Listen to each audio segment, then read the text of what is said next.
더 가지 마세요.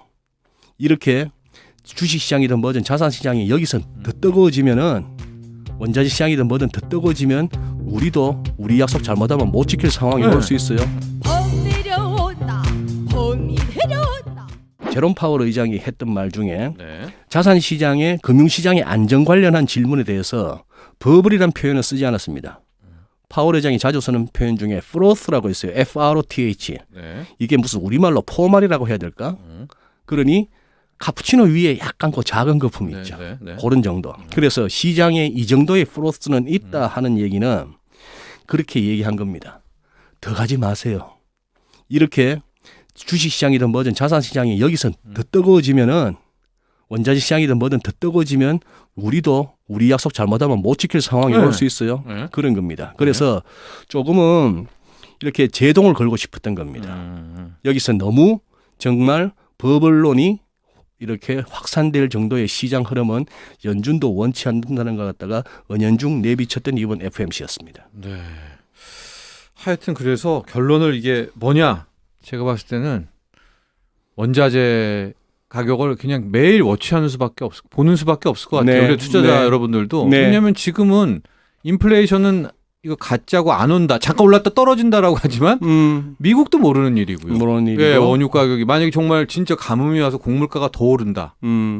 그러면 인플레가 오고 이제 그때는 어쩔 수가 없는 거 아니겠습니까? 그렇죠. 그래서 우리 투자자분들도 본인이 스스로 매일 아침에 일어나서 원유 요 정도야. 또 곡물가도 매일 다 나오잖아요. 그래요. 체크 이렇게 또 하시고 원달러도 보시고 이래서 스스로가 이제 정립해 가는 수밖에 없겠다. 왜냐하면 저도 믿고 싶죠. 제롬 파월 연준 의장이 끝까지 해준다는데. 근데 또 한편으로는 저 사람이 틀리면 어떡하나. 네. 그렇지 않습니까? 예. 예. 그리고 뭐 목돈 연구소를 갖다 이렇게 기다려서 들으시는 분들이라면은 아마 투자에 많은 이 상당히 이렇게 발을 깊이 들여놓으신 우리 분들일 텐데 네. 그분들이라면 제 짐작에 여기저기 많은 어떤 또 뭐 보시겠죠. 유튜브가 네. 됐건 보실 네. 건데 네. 저는 권하고 싶은 거는 지금은 한쪽만 보지 마세요. 네. 무슨 말씀인가 하면은 어느 정도 이렇게 이런 정보를 접하시고 컨텐츠를 꾸준히 읽어오신 분들은 이 사람은 강세론자, 이 사람은 약세론자 이런 게 어느 정도 이렇게 파악이 되지 않습니까? 네. 그런데 지금은 양쪽 다를 갖다가 이렇게 이 예의주시하셔야 되는 그런 상황입니다. 맞습니다. 네. 네. 네. 그렇게 그리고 네. 딴 거 없습니다. 강세론자가 시장을 잘 봐서가 아니고요. 강세론자가 맞는 시기가 있는 거죠. 네. 작년 3월 이후 금년 초같이. 네. 그때는 그 사람이 무슨 소리를 해도 다 맞아요. 네. 그 사람은 또 늘 어지간하면 오른다고 얘기하는 사람이에요. 네. 또 약세론자들은 어지간하면 뭔가 이렇게 삐딱하게 찝찝한 부분을 자꾸 지적해요. 늘 틀려오다가 그 사람이 또 맞으면 야, 이 사람이 시장 잘 봤다가 아니고 그 사람의 주장이 맞는 또 시기에 접어드는 겁니다.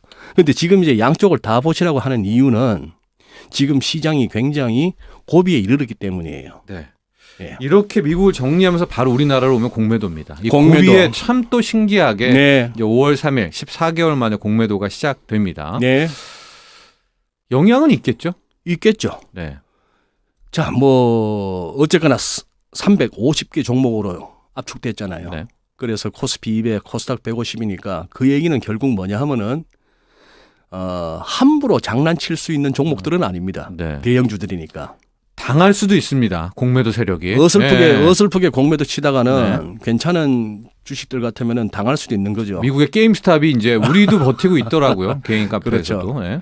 이게 모든 종목에 대해서 열어줬다. 그렇다면은 공매도 세력들이 이렇게 그야말로 땅 짚고 헤엄치기 식으로 벌어들일 만한 종목들 널려있죠. 네. 즉 실적이 바탕되지 않고 즉 펀더멘털은 형편없는데 무슨 테마나 어떤 트렌드에 편성해서 턱없이 밸류에이션이 높아진 것들은 공매도 세력들한테 그것도 잔잔한 종목들 같으면은 그 공매도 세력의 완력에 당할 수밖에 없는데 네.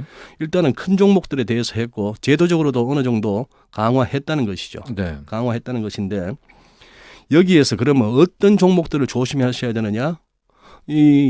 여기서보다는 유튜브에서 조금만 더 공매도 관련 이렇게 검색을 하셔서 보시다면은 여러분들이 궁금해하시는 이슈나 종목들, 업종까지 많은 분들이 정리를 해놓았습니다. 그런데 네. 제가 드리고 싶은 말씀은 그거예요. 정책이란 것이 이게 벌써 한 2번인가 애초에 공매도 금지를 갖다가 해제하기로 했던 걸 한 2번 정도 2번 연장했던 연장한 거 겁니다. 예. 최근에 연장했던 이유는 하필이면 또 보궐선거 앞두고 재보궐과 있었기 때문에 재보궐선거를 앞두고 뭐 청원까지 올라오고 하는 상황에 그러다 보니 하필이면 이제 5월을 맞이해 앞두고 이제 다시 공매도가 열리는데 그 5월이 또 아주 중요한 5월이 됐단 중요한 말입니다. 5월이 되었단 네. 말입니다. 신기하게도. 예. 신기하게도 네. 그러면서 또 시장에서는 예전부터 속설이죠. Sell in May 5월 달에는 팔고 and go away 도망가라 이런 말이 있었지 않습니까? 네. 그 얘기는 그거 딴 거 있습니까? 이른바 시장에서의 그 막연한 어떤 그거죠. 산타 랠리. 정철진의 목돈 연구소.